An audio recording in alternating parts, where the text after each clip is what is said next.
अगस्त 1961 की एक सुबह बर्लिन की 58 वर्षीय ईडा सीकमैन जब सोकर उठी तो आसपास का नजारा देखकर उनके होश उड़ गए। रातों रात उनका घर 2 देशों में बंट चुका था। आइडा सीकमैन जिस बिल्डिंग में रहती थी वो एक देश में रह गया था और उस बिल्डिंग का गेट दूसरे देश का हिस्सा बन चुका था। उनकी बिल्डिंग समेत पूरे बर्लिन को 155 किलोमीटर की लंबी दीवार खड़ी कर west Berlin and east Berlin के नाम से 2 हिस्सों में बांट दिया गया था। कोई भी एक हिस्से से दूसरे हिस्से में नहीं जा सकता था। आइडा के लिए हैरानी की बात यह थी कि पहले जो बर्लिन केवल पेपर्स पर बटा हुआ था, अब उसे दीवार और तारों की मदद से बांटा जा चुका था। इस दीवार को खड़ा करने के साथ ही ईस्ट जर्मनी की सरकार के सख्त आदेश थे कि कोई भी अगर वेस्ट बर्लिन जाने की कोशिश करे तो उसे फौरन शूट कर दिया जाए। इतने सख्त आदेश के बावजूद भी लोग ईस्ट से वेस्ट की तरफ जाने की कोशिश में लगे हुए थे। लोग अपनी जान को जोखिम में डालकर किसी भी तरह से ईस्ट के हिस्से को छोड़कर वेस्ट में पहुंचना चाहते थे। आइडा सीकमैन की बिल्डिंग में भी यही मंजर देखने को मिल रहा था। वॉल की वजह से ये बिल्डिंग तो ईस्ट बर्लिन का हिस्सा बन गई थी, लेकिन बिल्डिंग का मेन गेट वेस्ट बर्लिन में चला गया था, जिस कारण बिल्डिंग के मेन गेट को सील कर दिया गया था, जिस वजह से गेट से ना कोई अंदर आ सकता था और ना कोई बाहर जा सकता था।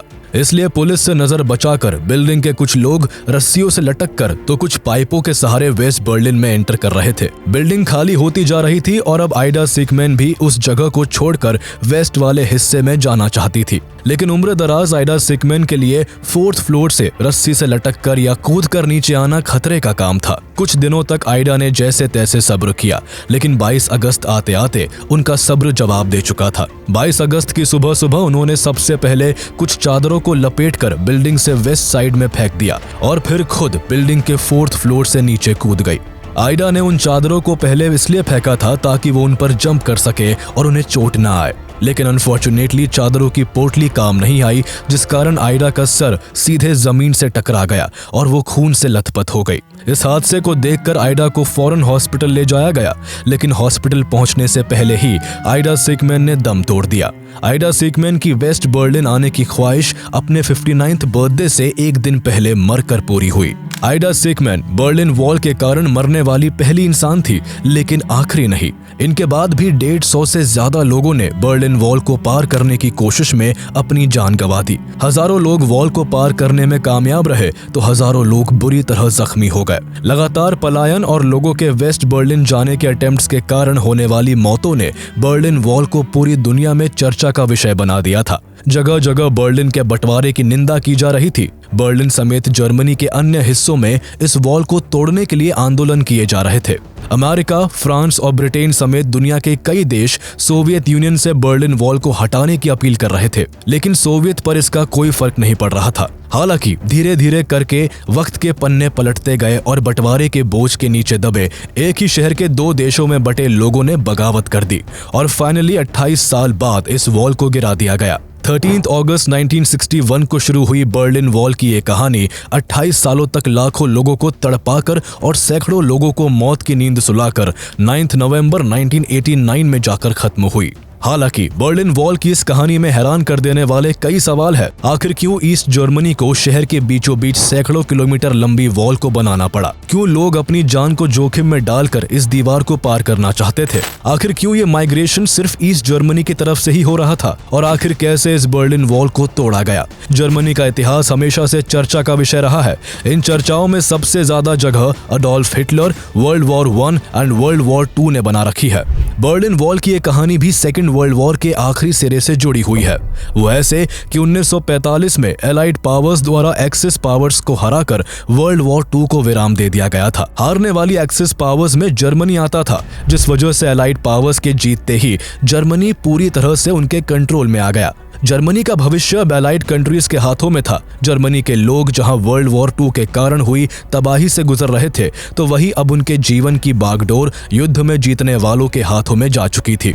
जर्मनी के भाग्य का फैसला एलाइड पावर्स ने याल्टा एंड पोट्सडैम कॉन्फ्रेंस के थ्रू किया, जिसमें यह तय हुआ कि जर्मनी को 4 हिस्सों में बांट दिया जाएगा, जिन पर चारों एलाइड पावर्स रूल करेंगी। जर्मनी के नॉर्थ वेस्ट की लगाम ब्रिटेन को दे दी गई, साउथ का हिस्सा यूनाइटेड स्टेट्स को सौंप दिया गया और साउथ वेस्ट फ्रांस के अंडर आया।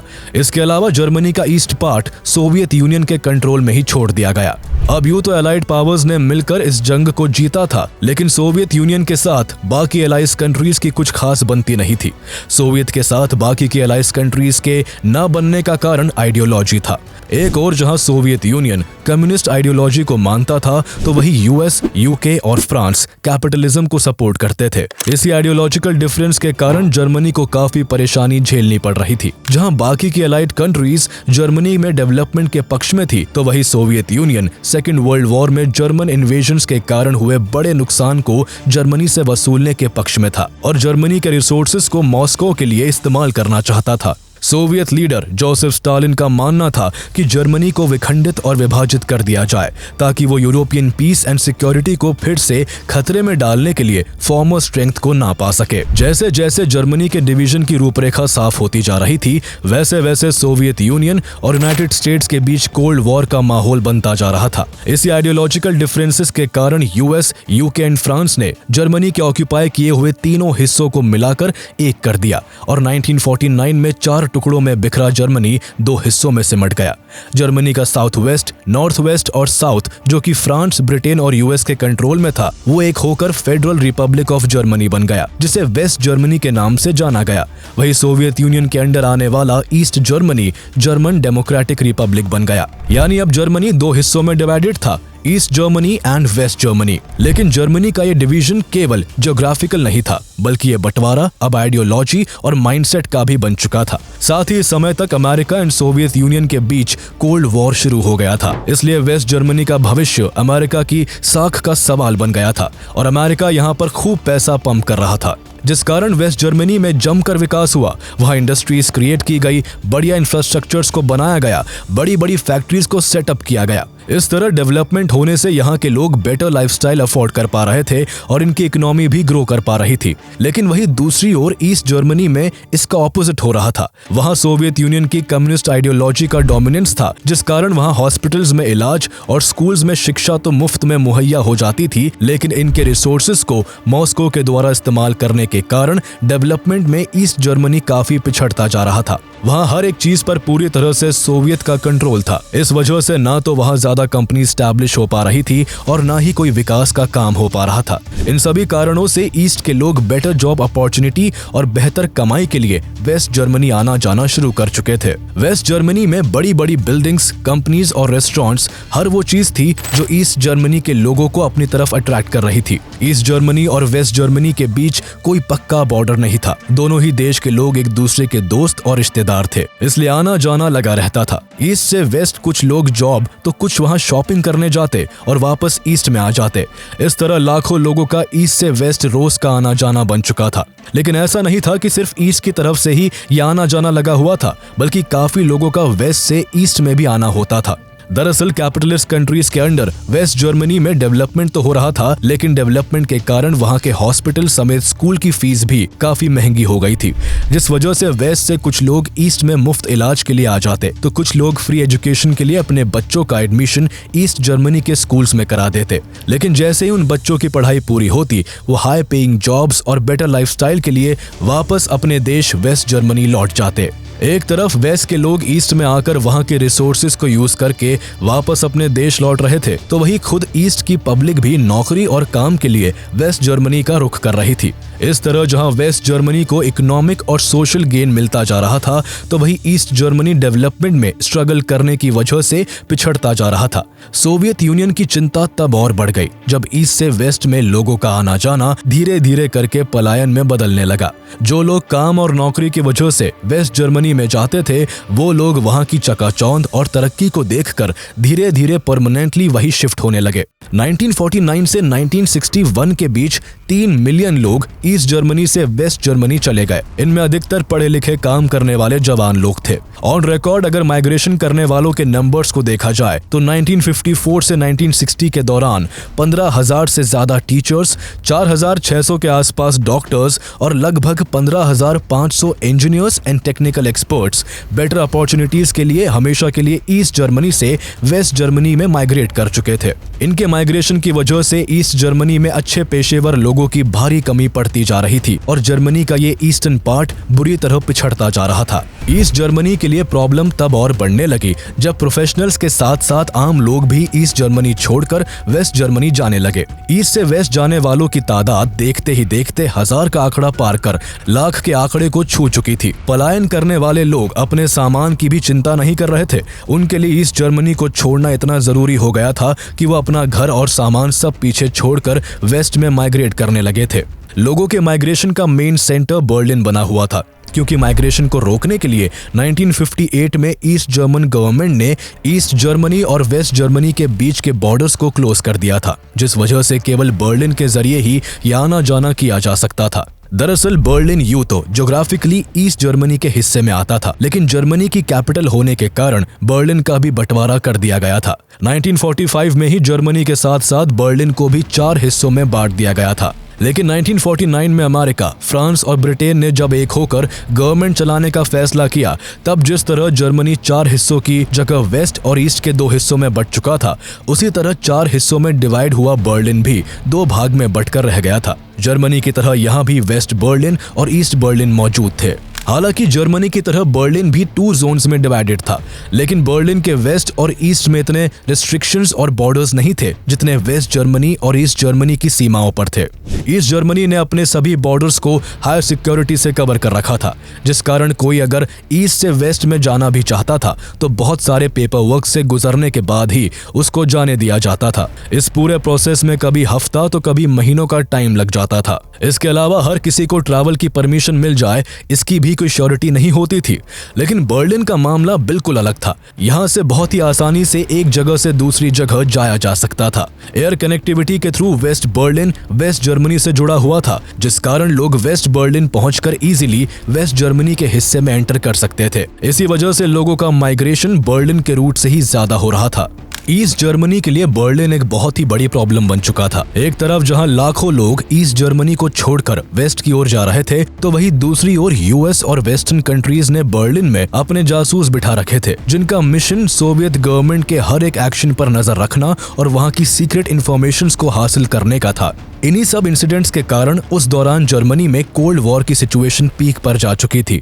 सोवियत और वेस्टर्न कंट्रीज के बीच इस कदर बात बिगड़ चुकी थी कि 10 नवंबर 1958 को सोवियत प्रीमियर निकिता क्रूशेव ने एक स्पीच के दौरान वेस्टर्न पावर्स को 6 महीनों के अंदर अंदर वेस्ट बर्लिन से अपनी सेना को खाली कर देने का अल्टीमेटम दे दिया था। हालांकि वेस्टर्न पावर्स ने क्रूशेव की बात को ना मानते हुए अपनी सेना को वेस्ट बर्लिन में बरकरार रखा। इस इंसिडेंट के बाद अमेरिका और सोवियत के बीच कॉन्फ्लिक्ट बढ़ता ही जा रहा था। इस टकरार ने भयंकर रूप तब ले लिया जब 1960 में सोवियत यूनियन द्वारा क्यूबा में स्पाई कर रहे अमेरिकन U-2 स्पाई प्लेन को मार गिराया गया। अमेरिका ने क्यूबा में अपने प्लेन के घुस जाने का कारण खराब मौसम को बताया, लेकिन अमेरिका का यह बहाना काम नहीं कर सका। अब सोवियत और अमेरिका के बीच की खाई को पाट पाना मुश्किल था। साथ ही अब यह भी क्लियर हो गया था कि सोवियत यूनियन और वेस्टर्न कंट्रीज के बीच समझौते की उम्मीद करना बेकार है। सोवियत यूनियन काफी बड़े चैलेंजेस से घिरा हुआ था। एक तरफ जहां वो वेस्टर्न पावर्स के साथ उलझा हुआ था, तो वहीं उसके अंडर काम कर रही east German government east Germany से लोगों के पलायन को रोक पाने में पूरी तरह से फेल होती जा रही थी। लोगों के माइग्रेशन के आंकड़े को देखकर सोवियत के पैरों तले जमीन खिसक चुकी थी। 1945 से 1961 तक के बीच लगभग 30 लाख लोग ईस्ट जर्मनी छोड़कर वेस्ट जर्मनी में जाकर बस चुके थे, जो कि ईस्ट जर्मनी की अप्रोक्सीमेटली 20% पॉपुलेशन थी। इन जाने वाले लोगों में बहुत से लोग वेल स्किल्ड और टॉप प्रोफेशनल्स थे, जो किसी भी देश की इकोनॉमी और ग्रोथ के लिए सबसे ज्यादा जरूरी होते हैं। इन सभी वजहों से ईस्ट जर्मनी न सिर्फ पिछड़ता जा रहा था, बल्कि ईस्ट जर्मन गवर्नमेंट की साख पर भी सवाल उठने शुरू हो गए थे। अब सोवियत यूनियन को कुछ ठोस कदम उठाने की जरूरत महसूस हो रही थी।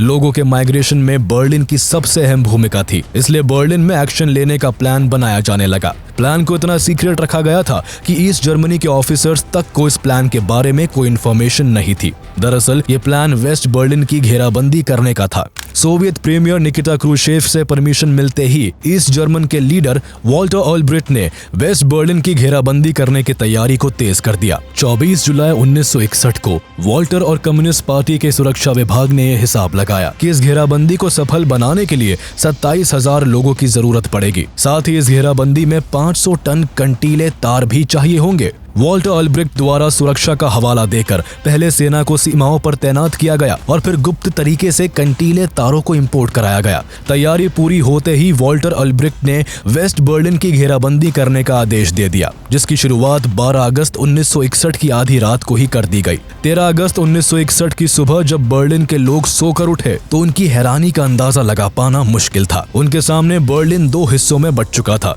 बर्लिन का जो डिवीजन अभी तक सिर्फ पेपर और मैप पर था, अब वो बंटवारा कंटीले तार और कंक्रीट की दीवार से जग जाहिर हो चुका था। कई घर बंटवारे की दहलीज बन चुके थे। किसी परिवार का एक घर दीवार के एक तरफ था तो दूसरा घर दीवार की दूसरी तरफ रह गया था। परिवार, पड़ोसी, यार, दोस्त और रिश्तेदार रातों रात सबके बीच एक दीवार खड़ी हो गई थी, जिसे बर्लिन वॉल का नाम दिया गया। लेकिन यहाँ बात सिर्फ बर्लिन की सीमा पर दीवार खड़ी करने की नहीं थी, बल्कि लोगों के लिए सबसे बड़ी मुसीबत ये बन गई थी कि कोई भी इस दीवार को पार कर वेस्ट बर्लिन नहीं जा सकता था। हर रोज की तरह सीमा पर ईस्ट बर्लिन से वेस्ट बर्लिन जाने वालों की भारी भीड़ जमा थी। लेकिन अब इस भीड़ को रोकने के लिए बर्लिन वॉल और ईस्ट जर्मन की पुलिस फोर्स तैनात थी, जिनका मकसद किसी भी कीमत पर लोगों को वेस्ट बर्लिन जाने से रोकने का था।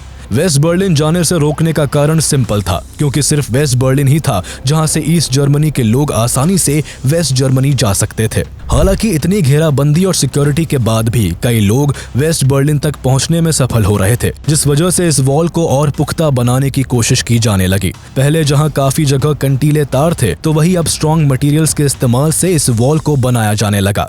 बर्लिन की इस वॉल को लगभग 155 किलोमीटर लंबा और 13 फीट ऊंचा बनाया गया, जिसे सिर्फ एक नहीं बल्कि 2 साइड से खड़ा किया गया था। दोनों साइड की दीवारों के बीच लगभग 100 मीटर का डिस्टेंस छोड़ा गया था। कोई भी इंसान वॉल को पार करने की कोशिश ना कर सके, इसके लिए वॉल की दोनों साइड्स के बीच रेत के अंदर लैंडमाइंस बिछा दी गई। दीवारों के बीच के इस एरिया को डेथ स्ट्रिप का नाम दिया गया था, क्योंकि इसे पार करना लगभग मौत को गले लगाने जैसा था। इसके अलावा जगह जगह चेक पॉइंट्स बनाकर वहां गार्ड्स को तैनात कर दिया गया। बर्लिन के बॉर्डर्स पर हमेशा सेना द्वारा राउंड लगाए जाने लगे। कुल मिलाकर ईस्ट जर्मनी द्वारा हर वो कोशिश की जा रही थी जिससे लोगों का माइग्रेशन रोका जा सके। अचानक से बर्लिन वॉल का खड़ा हो जाना और इस तरह बर्लिन का 2 हिस्सों में बंट जाना पूरी दुनिया के लिए बहस का मुद्दा बन चुका था। लोग अपनी अपनी समझ के हिसाब से राय रख रहे थे। कुछ के हिसाब से सोवियत के इस कारनामे को मजबूरी का नाम दिया गया, तो कुछ का मानना था कि इस तरह जबरदस्ती से लोगों को देश में कैद करना जनता के अधिकारों के खिलाफ था। जहां बर्लिन वॉल दुनिया के लिए चर्चा का विषय बना हुआ था, तो वही ये दीवार ईस्ट जर्मनी के लोगों की जिंदगी का कांटा बनी हुई थी। इतनी पाबंदियों और हाई सिक्योरिटी के बाद भी लोग बर्लिन वॉल को पार करने की फिराक में लगे हुए थे। जिनके घर वॉल से सटे हुए थे, वो लोग घर की खिड़कियों से कूदकर वेस्ट में जाने की कोशिश में लगे हुए थे। इस कोशिश में कई लोगों की मौत भी हो चुकी थी, लेकिन फिर भी लोग अपनी जान की परवाह किए बिना ऊंची ऊंची बिल्डिंग्स की खिड़कियों से छलांग लगा रहे थे। रस्सियों से लटक कर वेस्ट के हिस्से में दाखिल हो रहे थे।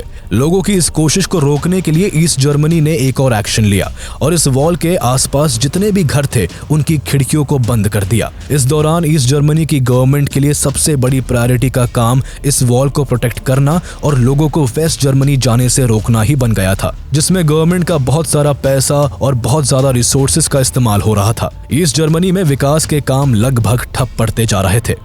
साल दर साल बदलते रहे। बर्लिन वॉल की सिक्योरिटी को और टाइट किया जाता रहा, जिस कारण लोगों का माइग्रेशन बहुत हद तक कंट्रोल तो हो चुका था, लेकिन ये पूरी तरह से अभी भी खत्म नहीं हुआ था। हजारों लोग अभी भी अपनी जान को जोखिम में डालकर इस वॉल को पार करने में लगे हुए थे। लोगों द्वारा अलग अलग तरह के एस्केप अटेम्प्ट्स किए जा रहे थे। सिक्योरिटी गार्ड्स की नजर से बचकर, कोई हॉट एयर बलून की मदद से, तो कोई जमीन के नीचे सुरंग बनाकर इस वॉल को पार कर रहा था। 1989 आते आते जहां 5000 लोग इस वॉल को पार करने के अटेम्प्ट्स में सफल हो चुके थे, तो वही सैकड़ों लोगों की कोशिशें नाकाम हो चुकी थी, जिसके चलते उन्हें अपनी जान तक गंवानी पड़ गई। वॉल को पार करने के चक्कर में कुछ लोग लैंड माइन्स के शिकार हो गए, तो कुछ को ईस्ट जर्मन पुलिस ने शूट कर दिया। इस तरह के मौत के आंकड़ों से लोगों के मन में बर्लिन वॉल को पार करने का भय बैठ चुका था। लोगों की बड़ी तादाद अब बर्लिन वॉल को एस्केप करने की कोशिश को छोड़ चुकी थी। इस तरह की जोर जबरदस्ती से लोगों के मन में डर बिठाकर गवर्नमेंट उन्हें बर्लिन के रास्ते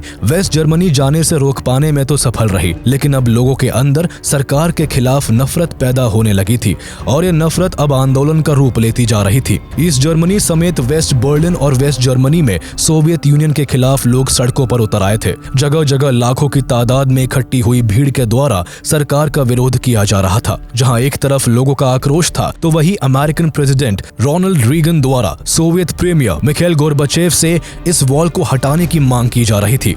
दरअसल रोनाल्ड रेगन सोवियत से बर्लिन वॉल को गिराने की बस अपील ही कर सकते थे, क्योंकि वेस्ट बर्लिन पर बेशक यूएस और वेस्टर्न कंट्रीज का कंट्रोल था, लेकिन वेस्ट बर्लिन चारों तरफ से ईस्ट जर्मनी से घिरा हुआ था, जिस कारण वहां सोवियत के खिलाफ चाहकर भी कोई मिलिट्री एक्शन नहीं लिया जा सकता था। लेकिन अमेरिका स्पीचेस के जरिए ईस्ट जर्मनी में सोवियत यूनियन के खिलाफ हो रहे आंदोलन की बात को पूरी दुनिया में पहुंचा रहा था, जिस वजह से पूरी दुनिया में सोवियत यूनियन की छवि पर बुरा असर पड़ रहा था। लगातार डिक्लाइन हो रही इकोनॉमी एंड बढ़ते प्रोटेस्ट से सोवियत यूनियन फिर से मुश्किलों से घिर चुका था। बर्लिन वॉल की वजह से एक तरफ जहां वेस्टर्न कंट्रीज का उस पर दबाव था, तो वहीं दूसरी ओर ईस्ट जर्मनी की जनता बेकाबू हो चुकी थी। लोगों के प्रोटेस्ट का सोवियत पर भारी प्रेशर था। सोवियत यूनियन अंदर और बाहर दोनों जगह से घिरा हुआ था। इसी दबाव के चलते सोवियत और ईस्ट जर्मनी की सरकार ने नवंबर 1989 में ईस्ट से वेस्ट जाने की स्ट्रिक्ट रेगुलेशंस में कुछ ढील देने का फैसला लिया। गवर्नमेंट द्वारा ऐसी गाइडलाइंस तैयार की गई